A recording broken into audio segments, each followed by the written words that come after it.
What is going on, guys? Welcome back to another video. So we are now 2 months into the NHL season, so I thought it'd be a fun idea to grade every single active head coach based on how they've done this season, just fully run through the gambit right now. So without further ado, let's dive into it. This is not solely going to be based on where they stand in the standings. It's going to be how are they exceeding expectations. If it's their goaltender that's just playing great, that's not really the coach as much. Just overall how their system is looking and holding up, goaltending aside kind of. So without further ado, let's dive into it. Up first is Peter Laviolette. I'm going to go with an A. I think they look far more structured defensively. You look at Peter Laviolette's 1-3-1 system. It's really benefited this team compared to a Gerard Gallant that really had no structure at all. So definitely the Rangers are outperforming expectations, and Shesterkin has been a little bit disappointing. Quick's obviously playing great, but the Rangers look like a far better and improved team under Laviolette, so he gets an A. Next up, Rod Brind'Amour, who I still think is the best coach in the NHL. Carolina doesn't look like Carolina of years past. I'm going to give them a C+.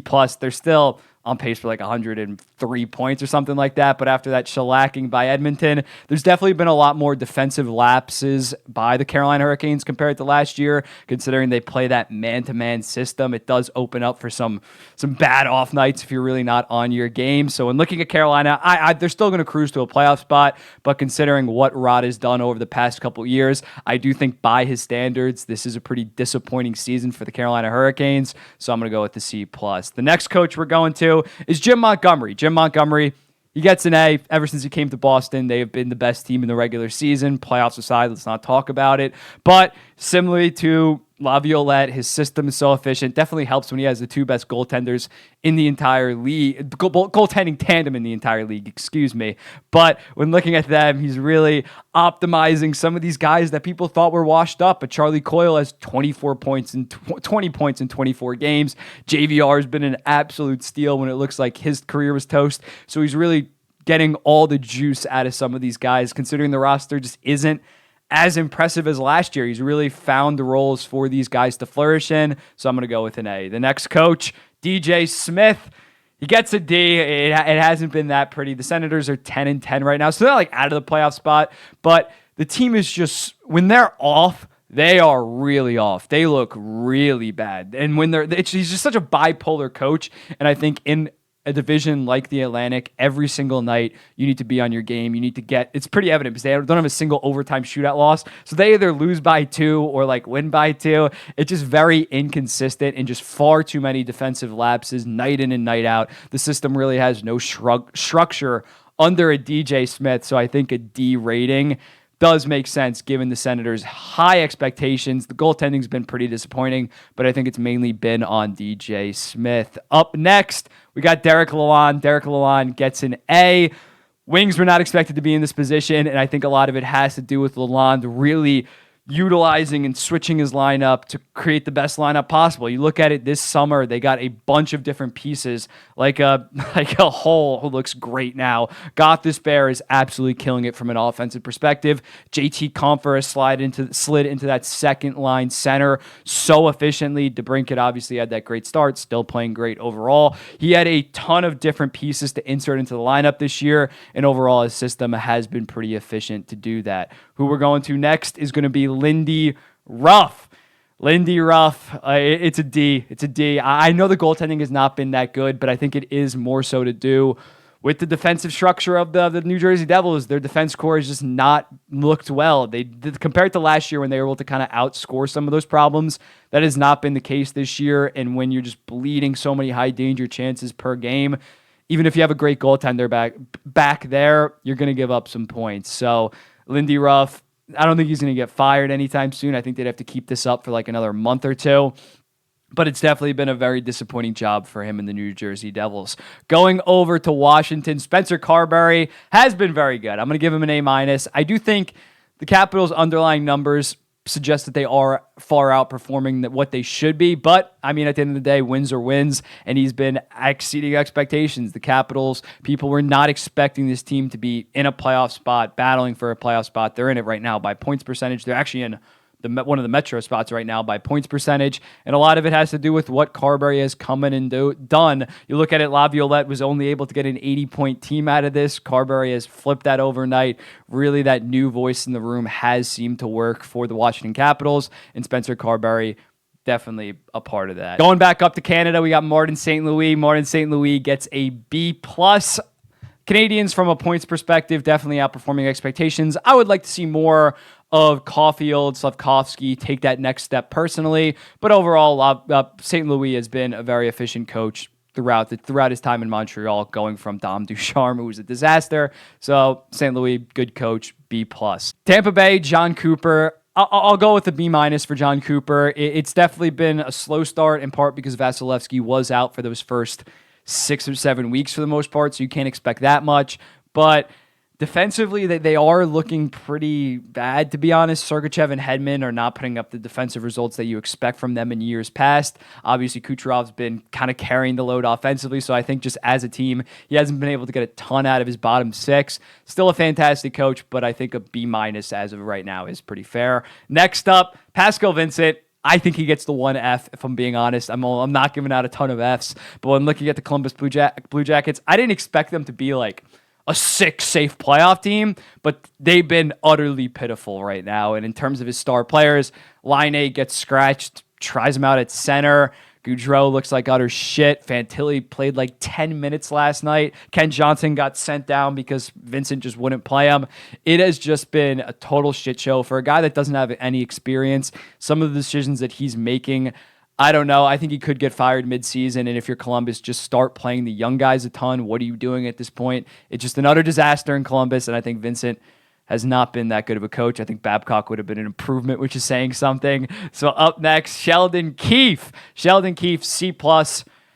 Leafs points percentage-wise have been fine, but again, they're getting very lucky. They're winning like every single OT shootout game right now. They have something like the third least regulation wins in the entire NHL, so it has not been pretty from that standpoint. Defensively, they've definitely been reeling with injuries, but I think Keefe's defensive system has not been as effective as years past, and he still needs to get more probably out of that bottom 6. Yes, you got guys like Nylander playing great. Matthews has 15 goals in like 24 games. So their stars are playing great, but I think overall hasn't been his best coaching job, but still pretty solid. C+. I'm not going to utterly shit on him. Now we got my guy, Lane Lambert. I'm going to go with the D+. I'm not going to give him an F. They've been fantastic the first 40 minutes of games, but they just blow it at the end. And I think that partial blame definitely needs to land on Lane Lambert, the players as well. But I think they can salvage it. I don't think that he hasn't been Pascal Vincent bad. I can't give him an F. You look at it, they still have a 56% points percentage, on pace for like 93 points. So I think they can turn it around if they just fix some things. It's been a bad coaching job. Still gets a D+, still should be fired, but I can't go that low with a guy like Lane Lambert. Mike Sullivan, I'm actually going to give a lower grade at a D, mainly because his problem is pretty coaching based. The power play, how are you able to devise such a bad power play in terms of that? How do you not step in and fix that as the head coach? It has been the worst power play in the entire league, and as a result, Pittsburgh is at only like a 51% points percentage. If they could just get like 16% power play percentage in their last 15 games, they probably have 5 more points or something ridiculous. It has been god-awful, that power play of late. So I think Mike Sullivan definitely needs to step up in that demand. Carlson's look good. He's inserted him into the lineup, put him in the right position to succeed. Riley Smith's been pretty good. But when there's just something that's so identifiable and so coaching-based and something that you got to work on every single day in practice, it's unacceptable. He gets a D. Florida Panthers, Paul Maurice, A-. Everybody expected them to kind of fall off after making the Stanley Cup Finals in terms of that Stanley Cup Final hangover, but they look great. They look great, and especially when you look at it, their defense core to start the season was ravaged with injuries. So he somehow effectively squeezed the last life out of Oliver Ekman-Larsson for like 15 games, and he was playing fantastic first line minutes for the most part, Forsling also, and they were able to survive and honestly thrive until Ekblad and Montour got back, and now they're just absolutely cooking. Sam Reinhart, career year. Kachuk's been a little bit disappointing for the most part. Evan Rodriguez has been utilized fantastic by Maurice. In that bottom 6 is producing pretty well, so I think an A- is fair. And to finish off the Eastern Conference, I got Don Granado. I'm going to go with the D. It hasn't been that pretty in Buffalo. Don't get me wrong, losing Tage Thompson stinks. Some of the guys have emerged, like a JJ Peterka. Casey Middlestat's been great. But just overall, this team was expected to take that next step, and it really hasn't. Part of that is because Devin Levi, I thought the expectations were absolutely ridiculous, but he has not really lived up to expectations in terms of being that legit number one. So Don Granado, unfortunately, gets a D because they are underperforming. Moving on to the Western Conference. Up first, we got Todd McLellan. He gets an A+. I think LA has been the most, in terms of 5-on-5, all situations, just dominant team in every aspect in the entire league. They've been just so effective basically in everything in terms of dominating possession. They have so much depth. McLellan has really perfectly used his lines, balanced out his lines. People thought putting Quinn Byfield on the first line last year, especially like last year, was ridiculous. Moving on to the Western Conference. Up first, we got Todd McLellan, and the Kings have been another wagon. They've been another wagon, and in part is how Todd McLellan is shuffling these lines and defense pairs because they have so much depth, and he's been able to spread it across evenly. He did it last year, but Quinn Byfield on the first line, people questioned that decision so much. They formed into one of the best lines in all of hockey. You think, oh, you got to put Kevin Fiala on the first line. He's probably your best forward. No, he throws him on the second line. That second line absolutely cooks. So overall, Cam Talbot is playing great, but in front of him is probably the most disciplined and well-structured and deep teams in the entire league, and Todd McLellan is a massive reason why, so he gets an A+. Next up, Dave Haxtell, D+ for the Seattle Kraken. It has not been well for the Seattle Kraken. They just don't look like the same team as last year. They don't look as inspired, as fired up, as fast, in my opinion, so I'm going to go with a D+. Moving on to a team right next to the Seattle Kraken, Vancouver Canucks, Rick Tocchet. I'm going to go with an A-. I do think some people overrated him when they were saying, oh, he's Jack Adams' favorite. They were far outperforming their relative expected goals, all that. They had like a 108 PDO. They were getting 935 save percentage and 15% shooting as a team. They have come back down to earth, but I still think Rick Tocchet has done a fantastic coaching job. Just overall changing the mood, changing the motivation in Vancouver has resulted in them having that great start. And I think going forward, they're going to be around a 95, 100-point pace team and kind of cruise to that playoff spot, considering they are so much ahead of that fourth-place team in the Pacific Division right now. Going down to Arizona, Andre Tourigny. I'm going to go with an A-. I think he's been very good for the Arizona Coyotes. Yes, Connor Ingram, that is kind of a goalie situation where he's just balling out. But overall, so many guys are having career years under him. Obviously, Michael Carcotti, AHLer, 13 goals in like 22 games right now. He's been absolutely insane. Logan Cooley, from the help of Tourigny, has been able to step up and been a legit second liner. Michelli's taking that next step. Keller looks great. Schmaltz looks great. Sean Durzi out of nowhere gets traded for a second-round pick. Looks like a number one defenseman right now. So everything's kind of coming together for the Arizona Coyotes, and Tourigny is definitely a main reason why. Staying in the Central, staying in the Southwest, Peter DeBoer, B-. Dallas has been solid. Dallas is just going to coast along during the playoff or during the regular season. They're on pace for like 104 points. You can maybe expect a little bit more from a Dallas Stars. Their defense core hasn't been playing that fantastic outside of Heiskanen, but I think overall, still a well-balanced team, still a well-structured team, and Peter DeBoer is the coach. He's a big reason why that is. Staying in the Central, Rick Bowness, B+. A little bit weird because when he went down, Scott Arnold took over, and they were like 9-2-2, so I don't know how to rate this. It's still his coaching staff, but it wasn't him at the helm. Jets still, very good team in the playoffs safely. Don't have too much to say about the Jets on the whole. So I think a B+ is fair. They're slightly exceeding expectations, and it's not like Hellebuck is carrying them. Their system's doing very well. Throwing it over to the San Jose Sharks, David Quinn, a month ago would have been a big fat F. I'm actually going to go with a C+ now. The resilience that he has been able to show to his room in terms of, we sucked to start. They've been winning games. They've been highly close in games. They beat the goddamn Devils and Islanders all over the past weekend, and they almost beat the Rangers, almost came back on the Rangers. They have shown new life. Everybody gave up on this team. I ran a poll over under like 30 points after the first 10 games. A lot of people said under. I think the majority under one. They're going to be the worst team in the league, but they're going to crawl to like 45, 50 points at least, and it's a really tough job for David Quinn. Another tough job is Luke Richardson in Chicago.